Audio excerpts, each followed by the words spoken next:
저희 수원 빛으로 교회에서는 불치병에 시달리고 여러가지 어려운 문제로 고통당하는 이들을 초청합니다. 잠깐 세상을 등지고 오로지 말씀과 기도로 싸워서 이기고 승리하길 간절히 원하는 분들은 저희 수원 빛으로 교회로 오십시오. 반드시 이기고 승리할 수 있습니다. 히브리서 11장 8절에서 12절까지의 말씀입니다. 자, 읽겠습니다. 시작. 믿음으로 아브라함은 부르심을 받을 때 순종하여 장래의 위업으로 받을 땅에 나아가세 갈 바를 알지 못하고 나갔으며 믿음으로 그가 이방의 땅에 있는 것 같이 약속의 땅에 거류하며 동일한 약속을 위업으로 함께 받은 이삭 및 아웃과 더불어 장막에 거하였으니 이는 그가 하나님이 계획하시고 지으신 터가 있는 성을 바랐습니다. 믿음으로 사라 자신도 나이가 많아 단산하였으나 잉태할 수 있는 힘을 얻었으니 이는 약속하신 이를 미쁘신 줄 알았습니다.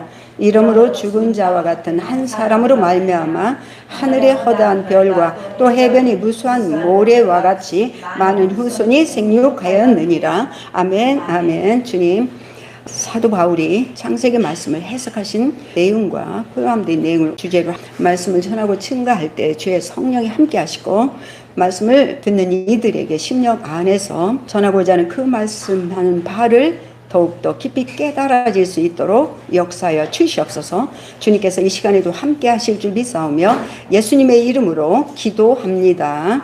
아멘. 아멘. 아브라함 하면 믿음의 조상, 다시 말하면 믿는 자의 조상. 우리가 아브라함의 믿음만큼 본받기만 한다면 대박이 터져 안 터져요? 대박이 터집니다. 그래서 설교 제목은 믿음으로 걷는 법을 배우는 것. 이제 그렇게 하겠습니다. 믿음으로 걷는 법입니다. 자, 그래서 믿음으로 걷는다는 것은 믿음의 반대는 두려움으로 걷는 법이고 의심하면서 걷는 법이에요. 하나님의 말씀을 알고 있고 가지고 있지만 그 말씀은 전혀 관계가 없어서 말씀에 대한 기대를 갖지 않습니다. 다시 말하면 자기가 기도하고 구한 것에 대해서 전혀 믿지 않습니다. 정말 놀라울 정도로 믿지 않습니다. 즉시 응답해 주면 이라는 말을 써요. 즉시 응답해 주면 무슨 일이 벌어질까요? 오늘은 믿음으로 걷는 법을 배우는 건 어디에서 배울까요? 비단길에서? 부유한 중에요? 고난 가운데, 광야에서, 그죠? 거기밖에 없어요. 요셉도 아버지 밑에서 호강하면서 믿음으로 걷는 법을 배울 수가 없었기 때문에 아버지로부터 완전히 떼 집어내잖아요. 그래가지고 상상도 해본 적이 없는 종살이부터 시작하잖아요. 엄마의 사랑 속에서 복이란 복을 다 걷어차려고 했었던 야곱도 하나님께서 그를 믿음으로 걷는 법을 배우기 위해서는 돈밖에 모르는 누구한테 보내요? 외삼촌한테 보냅니다. 거기를 보내서 머슴살이 외에는 아무것도 정당하게 주지 않는 외삼촌의 밑에서 삭도 주지도 않고 믿음으로 하나님만 바라보고 사는 법을 배웁니다. 사람들은 대개 고난 자체가 연단받는 중이야 라고 하는 사람도 있어요. 누가 연단합니까? 본인이 연단합니까? 연단이랑 단련이라는 것은 고난 중에서 시련 중에서 믿음으로 걷는 법을 배우지 않으면 연단이 아니고 그야말로 시련 자체입니다. 그죠? 해결 안 돼요. 믿음으로 걷는 법을 배우지 못한다면 그 고난과 깊은 어둠의 터널에서 그런 틈에서 요셉도 보면요. 터무니없고 억울하기가 한이 없는 종살이에서 누구와 함께 하는 법을 배워요? 하나님이 함께 하시는 법을 배우잖아요. 아버지하고도 관계할 수가 없고 동기관들이 무슨 의미가 있어. 자기를 죽이려고 했는데 이제는 손을 뻗을 수 있는 것이 아무것도 없잖아요.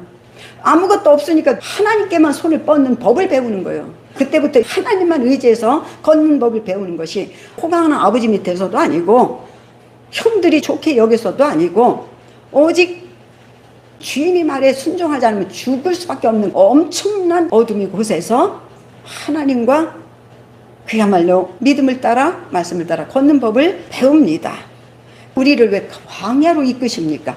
지금 처한 그것이 이 땅에서 걱정도 없고 근심도 없고 염려도 없고 아무것도 없는 풍족한 환경에서 하나님을 모르고 사는 것이 엄청나게 부럽습니까? 그게 부럽습니까? 하나님이고 뭐고 다 필요 없고 재벌 부모를 만나고 뭐 돈만 넘쳐가지고 그냥 고생 안 하고 사는 이것만 있기만 하면 되지 하나님도 필요가 없어? 우리는 고난의 어둠의 터널을 지날 때 고통에서 하루빨리 벗어나려고 하나님이 계획한 시점, 다시 말하면 시기와 때를 되기도 전에 인간적인 방법과 노력으로 그 어둠을 벗어나려고 시도하지 말아야 됩니다. 할렐루야. 참고 견디는 법을 배워야 돼요. 요셉도 보면은요, 자기가 스스로 종살이로부터 벗어나서 자기를 기다리고 있는 아버지한테로 가기 위해서 인간적인 노력을 했던 것이 있었습니까? 없습니다. 없습니다. 오히려 거기서 하나님과 따라 걸으면서 그렇게 엄격한 국방장관의 눈에 어떻게 들어요? 눈에 왜 그렇게 써요? 성실했기 때문에. 다시 말하면 거기서 날마다 불평과 불만이 있었던 것이 아니라 그 생활에서 죽을 힘을 다해서 하나님이 성령을 따라 열심히 행하다 보니까 요셉이 행하는 일마다 하나님이 복을 줘요, 안 줘요? 그 복은 누구에게 가요, 다? 보디발에게 다 가지요. 그러다 보니까 보디발에게 야, 진짜 이거는 막 보물 중에 보물이다. 그래가지고 종에 우두머리를 주잖아요. 거기에서 이제는 머리가 됐으니 지시하고 명령하고 막 그들이 감독처럼 움직일 때에 거기서 안주하면 어떻게 될까요? 안주하지 않게 하시고 하나님이 하시는 방식으로 거기서 탈출하게 만들어요, 안 만들어요? 인간적으로 탈출하지 않잖아요. 하나님이 탈출시켜버리잖아요. 근데 다 놨고 거친 방법으로 탈출시키잖아요. 그래도 요셉은 하나님의 함께 하심을 알았어요, 몰랐어요? 자, 여기서 시도하지 말라요. 때를 기다릴 줄 알아야 된단 말이에요. 때를 기다려야. 기도하지 않는 사람은 죽었다 깨나도 참고 견디면서 때를 기다린다는 건 불가능합니다. 정말 불가능합니다. 이 부분을 스데반이 얘기한 것을 사도행전 7장에 가면 볼 수가 있습니다. 대제사장이 이르되 이것이 사실이냐? 이게 십자가 사건 3년이 지난 후의 얘기예요. 스데반이 예수님이 십자가 사건 3년 후에 순교했어요. 스데반이 이르되 여러분 부영들여 들으소서. 우리 조상 아브라함이 하란에 있기 전 메소포타미아에 있을 때 영광의 하나님이 그에게 보여 이르시되 내 고향과 친척을 떠나 내가 내게 보일 땅으로 가라 하시니 아브라함이 갈대아 사람이 땅을 떠나 하란에 거하다가 그의 아버지가 죽음에 하나님이 그를 거기서 너희 지금 사는 이 땅으로 옮기셨느니라. 그러나 여기서 발붙일 만한 땅도 유업으로 선대로부터 물려다온 사업조차도 주지 아니하시고 다만 이 땅을 아직 자식도 없는 그와 그의 후손에게 소유로 주신다고 약속하시. 그것도 소유로 주신다고 약속한 거야. 또 이같이 말씀하시되 그 후손이 다른 땅에서 나그네가 되리니 그 땅 사람들이 종으로 삼아 400년 동안을 괴롭게 하리라 하시고 또 이르시되 종 삼는 나라를 내가 심판하리니 심판하시잖아요, 애굽을. 그 후에 그들이 나와서 이곳에서 나를 섬기리라 하시고 할례의 언약을 아브라함에게 주셨더니 그가 이삭을 낳아 여드레 만에 할례를 행하고 이삭이 야곱을 우리 12조상을 낳으니라 라고 스데반이 아브라함의 사건에 대해서 해석하는 설교를 행하고 있었습니다. 여기서도 아브라함은 편안하게 지낼 수 있는 고향과 친척집을 떠나도록 하십니다. 그러므로 오히려 내가 의지할 것이 하나도 없고 의지할 것이 물질도 없고 가족도 없고 형제도 없고 내가 손 벌려 어려운 삶에 조금 보태줄 사람도 없는 것에 대해서 감사하셔야 됩니다. 감사하셔야 돼요. 나 같은 경우는 걸음마 조금 시작할 때에 진짜 그야말로 밥 한 끼 제대로 못해 먹을 그런 몸이었을 때 하나님께서 조그만 방 한 칸을 얻어서 떠나게 했습니다. 이것도 따지고 본다면 내 육신을 의지하지 말고 돈 한 푼 없는 너를 의지하지 말고 하나님만 의지해서 믿음으로 사는 법을 가르치려고 주셨다는 것을, 그러니까 내 친구가 방을 하나 얻어준 것이 우연한 것이 아니라 하나님께 쓰임받은 거예요. 예, 쓰임받은 것입니다. 그런데 놀라운 사실은 단 한 번도 손을 벌려 돈을, 차비를, 생활비를 달라고 말해본 적이 없습니다.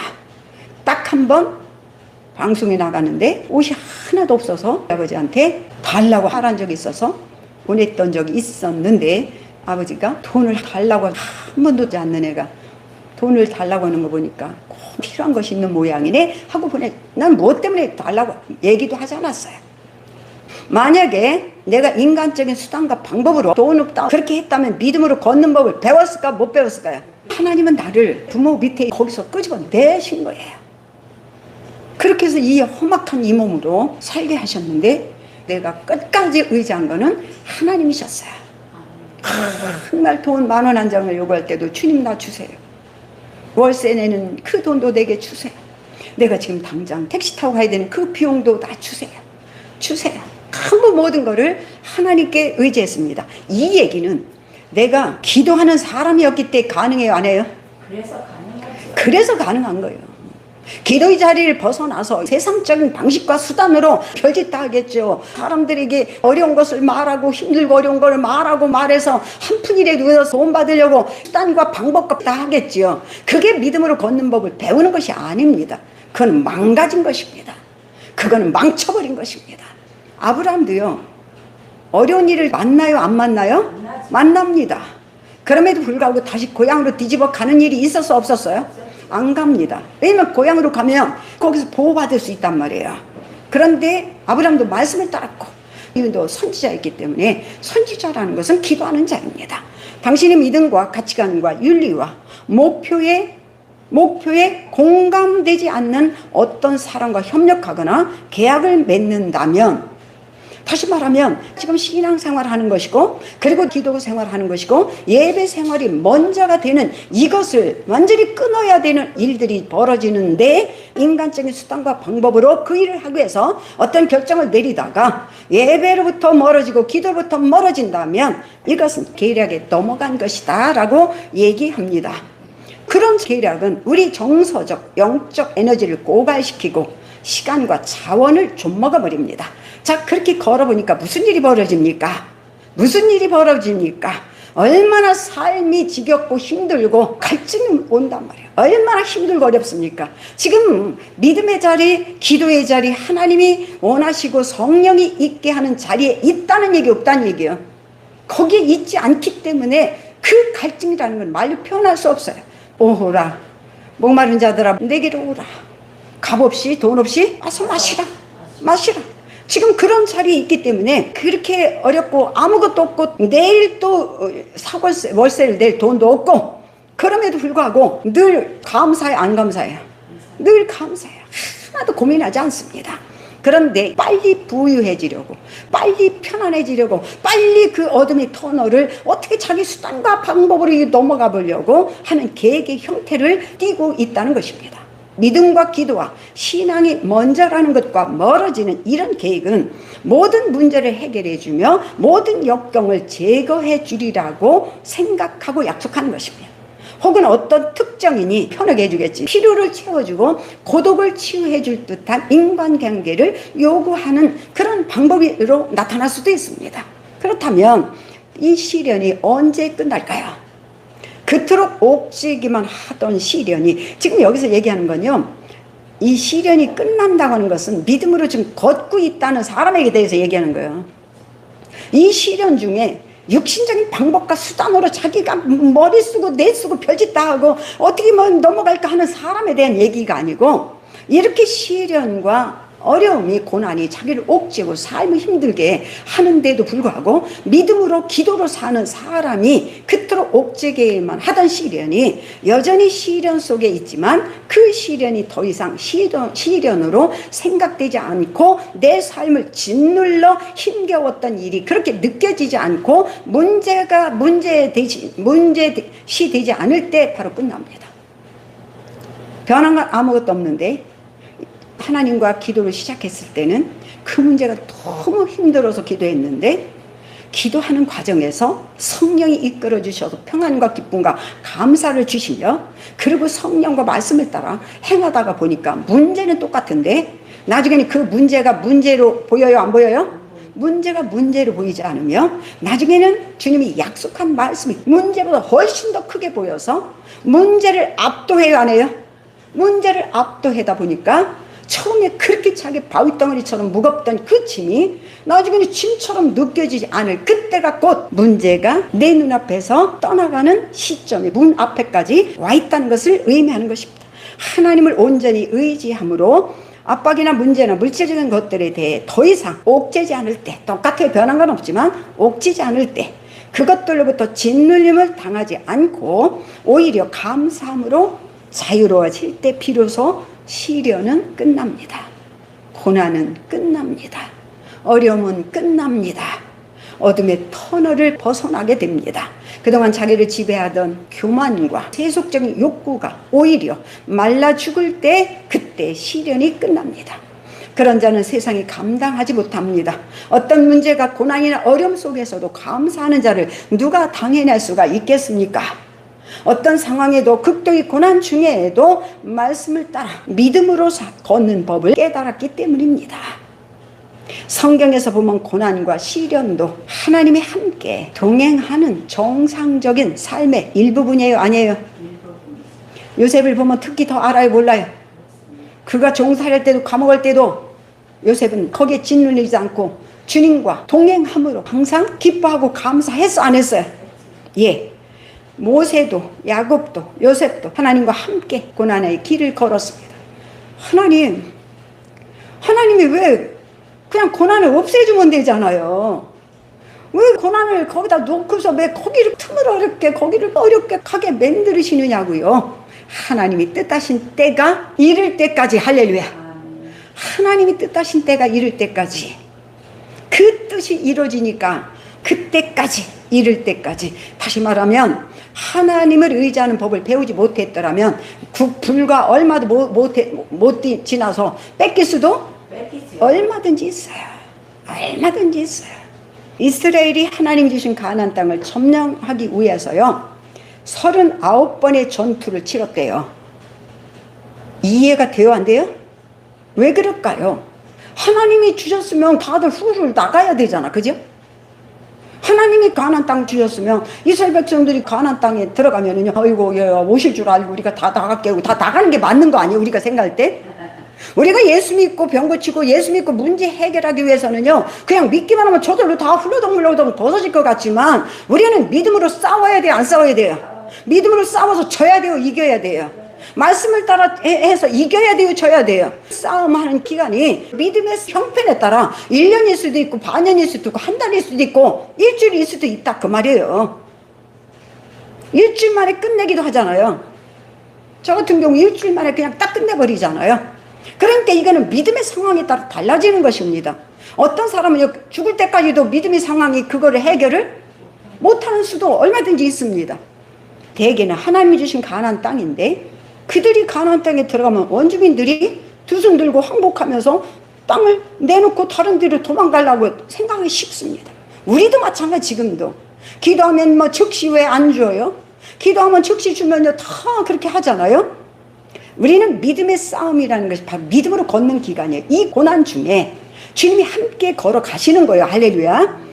그래서 믿음은 저절로 되지 않는다라고 제가 수도 없이 얘기하는 이유입니다. 저항하며 대드는 질병과 문제와 싸워서 이겨야 되는 것이에요. 이길 때까지는 그들도 포기해요, 안 해요? 그들도 계속 다시 덤벼요. 믿음으로 섰다가 이것도 다시 덤벼 또 믿음이 추락했다, 또 섰다 추락했다, 계속 전쟁이 벌어지는 거. 그것이 1년 걸릴 수도 있고 한 달 걸릴 수도 있고. 근데 우리 같은 경우는 믿음이 아무리 공격하고 더 확산시키고 통증을 더 엄청나게 만들어도 믿음이 흔들려요, 안 흔들려요? 절대로 안 흔들리기 때문에 즉시 떠나는 것입니다. 이렇게 싸움이 얼마 걸릴지는 자기 본인의 믿음의 상황에 따라 내용이 달라지는 것입니다. 여기에 중요한 간증이 있습니다. 작은 교회를 심호하는 목사님이 다른 나라에요, 주님의 비전을 품고 어떤 기독교 조직에 들어갔습니다. 그러나 그 조직 내에 각종 비리와 잘못된 문제들이 너무나 많은 걸 직접 목격하고는 견딜 수 없어서 탈퇴하려고 온 성도와 함께 40일 동안 금식 기도를 하면서, 대단한 거예요, 안 대단한 거예요? 대단하죠. 40일 금식한다는 건 대단한 거예요. 다 같이. 이것이 보세요. 우리는 인간적인 방법으로 답하지 하나님께 문제를 해결하도록 넘겨드려요, 안 넘겨드려요? 거의 안 하잖아요. 금식하면서 하나님 뜻을 묻기 시작했습니다. 하나님 뜻을 묻기 시작했어요. 가보니까 어마어마하게 각종 비리와 문제가 너무 많은 거예요. 기독교에도 각 교회마다 그래 안 그래요? 다 그렇습니다. 그리고 40일 금식 기도를 마치는 마지막 날에 아예 그 기독교 조직의 잘못된 비리와 문제들을 일일이 적은 종이를 주님 앞에 펼쳐놓고 참수하기 시작합니다. 예, 고자질하는 일르는 거야. 하나님께 일르는 거야. 솔직히 그들과 같지 않은 자신이 자기는 진짜 기도를 살으니까 그들과 같지 않기 때문에 그랬을 거잖아요. 그죠? 지금 교회들 보면 문제가 엄청나게 많은 걸 다 압니다. 그래가지고요, 놀랍게도 개혁파가 나와요. 교회를 개혁시켜야 된다고. 착각하지 마세요. 개혁할 수 있는 자격은 아무나 주어지지 않을 거야. 그거는 성령께서 확실하게 자기에게 말씀하신 증거가 있어야 되는 것입니다. 이렇게 자기 자신은 그들과 다르다는 것에 대해 은근히 자랑스럽게 여기면서 주님, 이 사람들이 저지른 너무나 잘못된 문제들을 한번 읽어보세요. 주님, 그러니 우리의 갈 길을 인도하소서. 사정이 이런 지경인데 어떻게 하라는 말입니까? 그때 주님이 즉시 응답하셨습니다. 이렇게 해야 돼요. 주님과 해야 돼요. 모든 문제를 사람 붙잡고 하지 마세요. 모든 문제를 옆에 봐도 누구 봐도 주변에 너무 안타까워요. 제발 사람 붙잡고 하지 말라고. 하나님은 살아 계십니다. 우리 기도 들으십니다. 이런 분에게 하시라고. 하나님 즉시 네가 직접 네 눈으로 봤느냐? 그럼요, 주님. 저는 그들이 제 악상을 낱낱이 제 눈으로 다 직접 보았습니다. 그래? 나도 보았다. 그러나 나는 그들 위해서 죽었다. 나는 그들 위해 죽었다. 그러니 너도 가서 그렇게 하라. 누구처럼 하라? 예수 당신처럼 하라. 너도 하라. 교회 지도자나 교인들이 잘못된 부분을 보고 어떻게 반응하고 대응하느냐에 따라서 얼마나 그리스도를 닮은 사람인지 아닌지를 판가름할 수 있습니다. 목회자도 목회의 본이 되는 분은 예수이십니다. 성도들도 자기 신앙생활의 본은 오직 예수밖에 없습니다. 그렇기 때문에 진정 그리스도를 닮은 사람이라면 교회 안에서 드러나는 문제점들을 보면 어찌하든지 힘을 공급해 주려고 힘쓸 것입니다. 죄가 드러나면 어찌하든지 덕을 끼치려고 힘쓸 것입니다. 두려움을 보면 거룩함을 드러내려고 노력할 것입니다. 그리스도를 닮은 충북 기도자들은 교회가 흔들리지 않도록 온전히 세워질 때까지 기도의 자리를 떠나지 않을 것입니다. 그런데 대개 교회 비리를 해결하기 위해서 개혁한다는 사람들로 인해서 교회가 갈라져요? 안 갈라져요? 교회에 떠도는 비방이나 험담이나 수군거리는 뒷공론이나 부정적인 비판을 교인들이 받아들이고 동조할 때 사단에게 자기의 입을 사용하도록 내어주는 것입니다. 제가 얘기하잖아요. 요즘은 유튜브를 통해서 막 비판하고 목사 비판하고 교회 비판하고 교회 속구뱅이 그 잘못된 비번을 드러내는 분들이 유튜브 설교를 통해서 어마어마하게 많잖아요. 그런 거 옮기지 말라고. 여기저기 퍼나르지 말라고 얘기하잖아요. 오직 교회에서 우리가 할 수 있는 것은 예수님을 증언하는 일밖에 있어 없어요? 그리고 믿음으로 기도로 말씀을 따라 순종하여 그 모든 것으로부터 내 스스로가 내가 남의 제약이나 남의 믿음 없는 거를 터치할 겨를이 있어 없어요? 내 믿음이 지금 내 코가 석자가 빠져서 남의 죄를 남의 문제를 해결할 겨를이 없단 말이에요. 내가 믿음으로 서야 되고 내가 기도로 자리에서 떠나지 않아야 되고 성령이 나를 세우도록 그런 자리에 있어야 되는 것이지 교회가 어떻고 누구 어떻고 도덕적으로 어떻고 이거 얘기할 새가 없다라고 얘기하잖아요. 교회만이 예수를 증언하는 것이고 교회만이 믿음을 세워주는 곳입니다. 이렇게 그 윤리적이고 도덕적이고 그리고 믿음 없는 각종 비리와 부조리와 그런 것들을 퍼나르지 마시고 믿음에 서 있는 사람을 증언하고 믿음에 서 있는 사람을 간증으로 자랑하라. 장점이 있는 것을 세워라. 약점이 있는 것은 닫고 덮으라. 이것이 교회는 간증이 있고 믿음으로 사는 사람의 간증을 전하고 증거하는 것입니다. 간증 하나를 또 전하고 마치겠습니다. 여기서 나는 목사님입니다. 다른 나라의 목사님이십니다. 나는 사람들로부터 비난과 공격이 표적이 되었던 적이 있었습니다. 그 과정을 통과하기까지 너무나 고통스럽고 힘겨운 시간들을 보냈습니다. 나에 대한 그들이 비난이 정당한 것도 있었지만, 그쵸? 윤리 도덕을 얘기하면 그거 아니라고 그건 말할 수가 없잖아요. 또 모함하고 꾸며서 거짓말 하는 얘기도 있었겠죠, 그죠? 대개는 나를 넘어뜨리고 파멸시키려는 의도가 담긴 거짓말과 모함과 원한에 쌓인 비평들이 훨씬 많았습니다. 그런 상황에서 내가 섬기던 교회의 성도들조차 목사님이 그렇대, 너희가 다니는 담임 목사가 그렇대, 이렇게 하니까 성도들조차도 동요를 일으키죠. 성도들이 시험에 빠져들어가기 시작합니다. 그리고 비평하고 그럽니다. 그래서 나는 잘못된 부분을 직접 회개하고 거짓과 모함은 사실대로 가려서 명백하게 변명할 수 있었으나, 그렇다고 해도 교회가 잠잠해질 가능성이 보이지 않습니다. 목사님이 어떤 비리적인 것도 있고 여러 가지 있다고 치고 아닌 것도 거짓말을 꾸며서 말을 할 때 변화할수록 어떻게 될까요? 더 많이 상황이 악화됩니다. 좋아지지 않습니다. 우리 보세요. 우리도 마찬가지예요. 자기가 내 속은 이게 아닌데 나는 이게 아니고 사실은 이런 것인데 이런 거고 당신 말이 요거고 이렇고 나는 아니고 뭐쩌고 이렇게 해봐야 상황이 점점 꼬이고 짜증나고 답답해지잖아요. 그냥 그렇다고 처음으로 빨리 넘어가고 싶잖아요. 그런데도 계속 따지러 대들고 그게 안 맞지 않느냐 그거 맞느냐고 막 그렇게 막, 정말 제가 하지 않는 거는 내가 얘기했지만 내가 직접 보고 들은 것이 아니면 직접 그 상황에 대해서 권면하거나 그 상황이 잘못됐다는 걸 지적하지 않습니다. 누구에 의해서 내게 귀로 들어온 것은 아무리 어떤 말이 들어와도 나는 그 들은 말로 인해서 그 당사자에게 말해보는 적이 없어요. 정말 그랬어요. 정말 이 목사님이 지혜로워요, 안 지혜로워요? 근데 목회자들도요, 이 성도 붙잡고 저 성도 붙잡고 자기가 그렇지 않다고 변호하고 다니고, 그냥 받으십시오. 나도 그런 세월을 수도 없이 보냈습니다. 수년을 더 보냈습니다. 별 소리 다 들었습니다. 진짜입니다. 얼굴 부끄러워서 다닐 수도 없는 그런 모함을 많이 받았습니다. 그래서 그때도 저는 하나님, 영적인 상황이 어떠하길래 내 안에서 일하신 분이 성령이심을 모를 수가 있느냐, 어떻길래 그 영적인 상황을 보여주십시오. 그랬더니 주님이 딱 보여주셨어요. 그분을 귓속에다 대고 쏙닥거리는 그 존재가 누구인지를 내 눈앞에 텔레비전 화면 지나가서 딱딱딱 카트로 보내주셨어요. 그랬을 때, 딸을 욕할 때 어떤 동네 사람 한 분이 욕을 먹는 당사자는 어떻다고 말 한마디 하는 소리를 들어본 적이 없는데 어떻게 이렇게 말이 많으냐고 그들이 했대. 거꾸로 믿지도 않느니까. 우리는 사람을 상대하는 것이 아니라 하나님을 상대합니다. 나는 3년 동안이나 그 문제를 붙잡고 하나님 앞에서 울부짖었습니다. 지금 여기서 말하는 분은 목사이십니다. 3년이라면 짧아요, 길어요?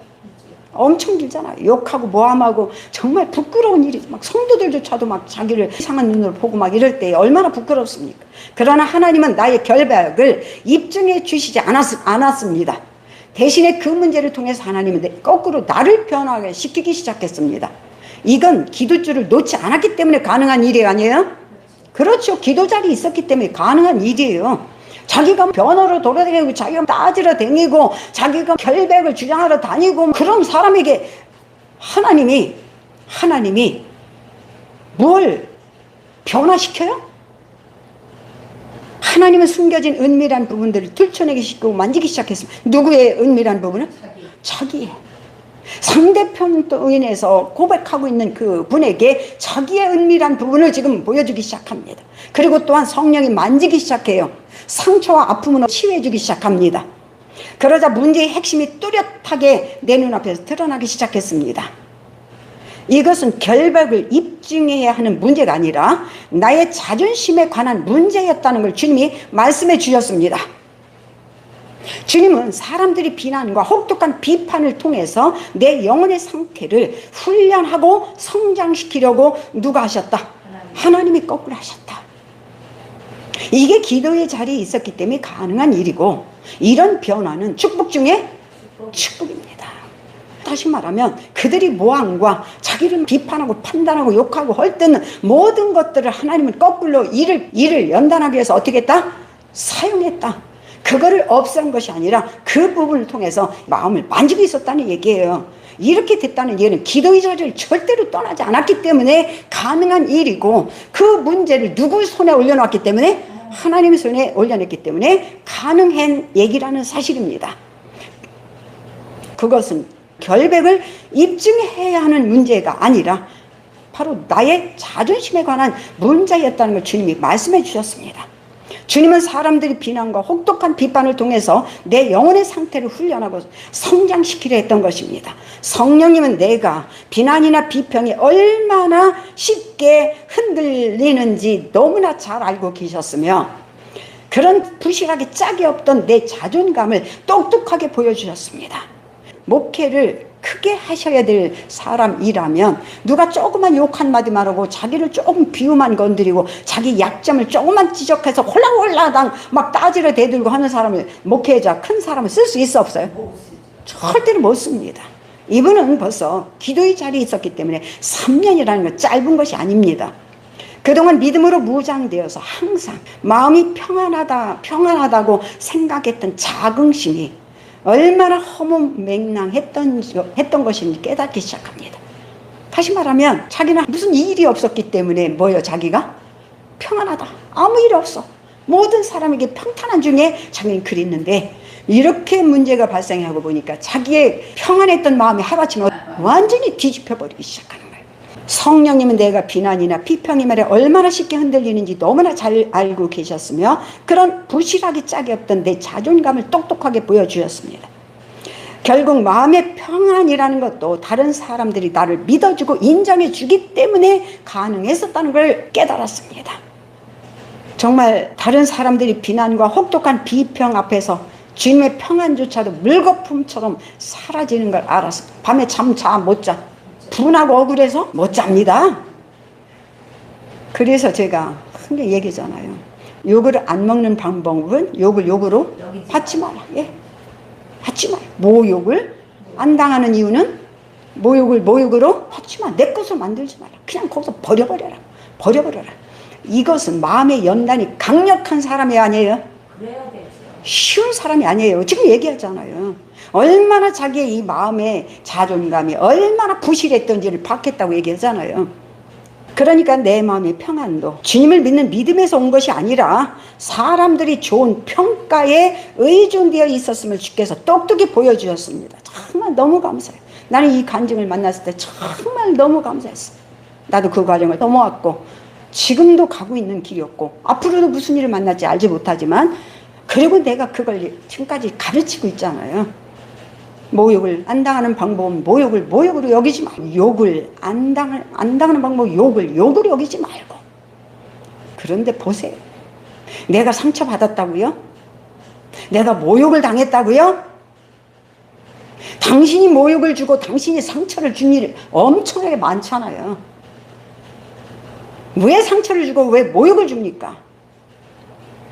아무리 울부짖어 기도해도 주님은 악령의 혹독한 공격을 멈추게 하지 않으셨습니다.